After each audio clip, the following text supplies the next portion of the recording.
So after Jaron boots Ennis has just put on the best performance of his career, versus Eimantas Stanionis, he's now the unified champion at 147, and as usual there's a conversation about who he fights next and who can beat him. So I've put together a tier list of 14 fighters who are somewhat likely to face Ennis at some point in the next few years around his weight class. And we're going to start off straight away with Brian Norman Jr., who's going to go in low chance. Now, while I do think Norman is one of the most underrated fighters in boxing, it completely depends on who he fights. Norman Jr. is extremely good fighting people who come forwards, people like Giovanni Santillan or Derek Cuevas. It's hard to think of a path to victory for Norman versus Boots, considering that his kryptonite seems to be counterpunches, and Ennis is extremely good himself as a counterpuncher. If the fight's at range, Ennis has the better jab. However, there is a world where Ennis maybe loses this fight if he fights it incorrectly, like he did last time versus Chukadzian. But if Ennis fights as he should, it should be an easy win, which is going to take us to another fighter on the same tier,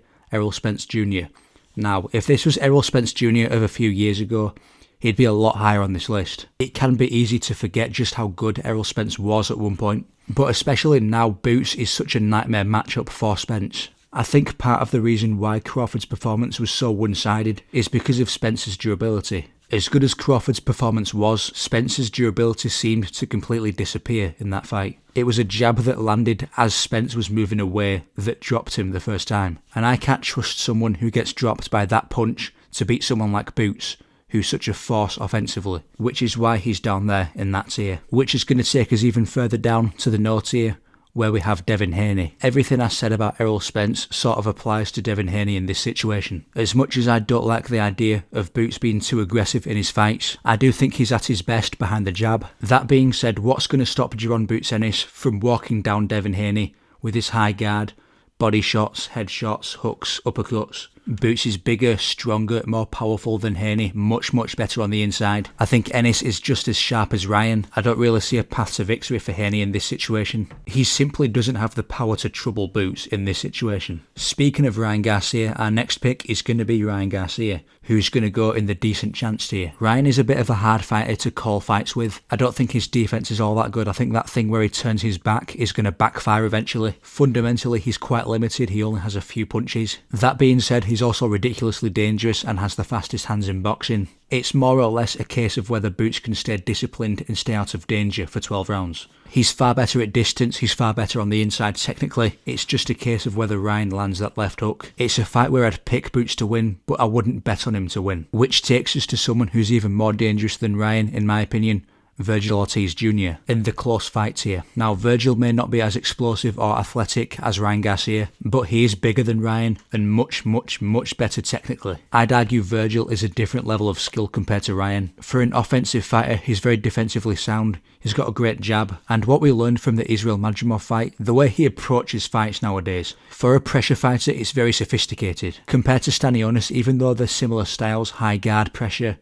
they're also very different levels of how calculated they are. Pre-fight, there were signs of Stanionis not being a match for Boots. I think specifically how close the Thomas Dulome fight was, which you can compare to Ennis and Ortiz, who both knocked out Dulome in the first round. Boots and Ortiz are on about the same level. Ennis does have the style advantage being a counterpuncher, but if anyone's going to make Ennis pay for his poor defense, it's Ortiz, which is going to take us all the way to the bottom again with Mario Barrios. The best attribute for Barrios is his jab and how he uses it, but I'd argue that Ennis has the better jab, so technically there really isn't anything that Barrios is better than Ennis at. I think outside, inside or in mid-range, Ennis will beat Barrios. This is the easiest win for Ennis so far, which is going to take us further up in decent chance to Sebastian Fundora. Similar to Ryan, I find it difficult to predict a Fundora fight. Looking at his defense, it should be common sense that at some point he's going to get clipped on the chin and go down, but he's been getting better at using his jab recently. I thought he looks really good versus Chordale Booker, and there is a chance that Ennis just doesn't know how to get around the jab, and he gets out jabbed and beaten on the inside. But Ennis is a much better counterpuncher than Brian Mendoza. If Mendoza can do it, Ennis can, but Fundora is a bit of a wild card, which is going to take us further down again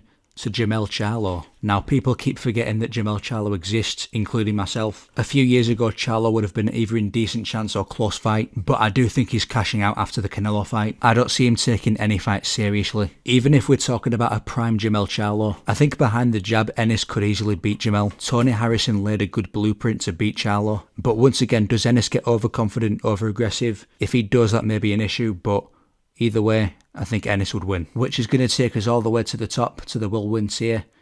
Terence Crawford. Crawford is the nightmare matchup in a lot of ways for Boots. The difference between Boots and Crawford is that when Boots takes a fight, we've always got to be concerned about whether he takes it seriously or if he approaches the fight correctly, because otherwise he may lose or struggle. There's never been a time in Crawford's career where that's been a concern. Since he won the lightweight title in 2014 versus Ricky Burns, he's always just found a way to win. He's fought so many different styles: Gamboa, Sean Porter, Victor Postol, Israel Madrimov. He always approaches in a different way, and he always seems to come through on top. Crawford being the best counterpuncher in boxing, you would not pick anyone else to expose Boots' defence. Boots may be a bit quicker on his feet with the jab, but Crawford would most likely find a way to make Ennis come to him. That is Crawford's realm, and that's where he would beat Jaron Boots Ennis, which is going to take us a bit further down to Bakram Murtazalayev. While Terence Crawford may outsmart his way into beating Ennis, the way Murtazalayev would beat Ennis is completely different. It's simply a question of, can Ennis take a punch, and can he work his usual game against a much taller opponent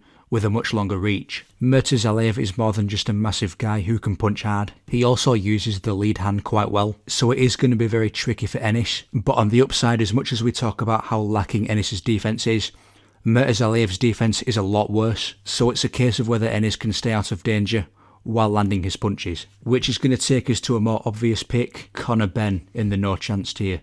This fight was actually in discussions at one point last year. I'm not sure what Conor Benn's team were thinking at that point. Now, if Conor Benn was still on the juice, I would have given him a decent chance. People forget just how dangerous Conor Benn looked before he tested positive, but obviously since then he's not scored a single knockout or knockdown. I think Chris Eubank Jr. is going to beat him next week, and that's why Benn is down there. Moving on a bit further up, we have Sergey Bohachuk, who's got a decent chance. Basically, imagine the Stanionis fight, but Stanionis is bigger, more powerful, much more active, much more dangerous, much faster, much more explosive, much more reckless. You basically get Sergey Bohachuk. He's a genuine kill or be killed sort of fighter. He drops Vergil Ortiz twice, and if Ennis isn't on point, Bohachuk could easily be too much for Ennis. But if Ennis is switched on, it should be a hard fought win for Ennis, because Bohachuk is not that hard to find a target on.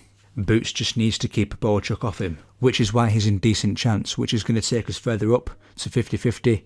With Israel Madrimov. Now, this may have some of you scratching your heads, but picture all the things that made Karen Chikadzian a difficult opponent for Ennis. Israel Madrimov does all those things, but better. He's more awkward, he's better offensively, he's better defensively, much better footwork. There's a reason he gave Crawford the hardest fight of his career. As much as I think Ennis shouldn't fight on the front foot, when it comes to Israel Madrimov, that's your best bet to beat him. You have to beat him on the inside, because on the outside, he's too tricky. I do think Ennis is capable of outworking Madrimov on the inside the same way Crawford did in the last half of the fight, but there is a chance that Boots just gets too confused at distance and loses the fight on points. Which takes us to our last pick, Tim Tszyu. There was a brief time where people thought that Tim Tszyu was the second best or the best super welterweight in the world. I've never seen one win change a narrative so quickly for a fighter, the same way Murtazalayev did for Tim Tszyu. Tim Tszyu got beaten up so badly by Bakram Murtazalayev, it's hard to see him beating anyone top 5 again, and that definitely includes Jaron Boots Ennis. And that's going to do it for the video. I made a breakdown of Ennis versus Stanionis a few days ago. It got hardly any views, so I'm guessing the tier lists is what people want. That's fine by me. These videos are much easier to make. I do get people saying I'm wrong about everything every time I make these videos, but I don't really care, to be honest. As long as these videos get views, I'll make them. Like and subscribe,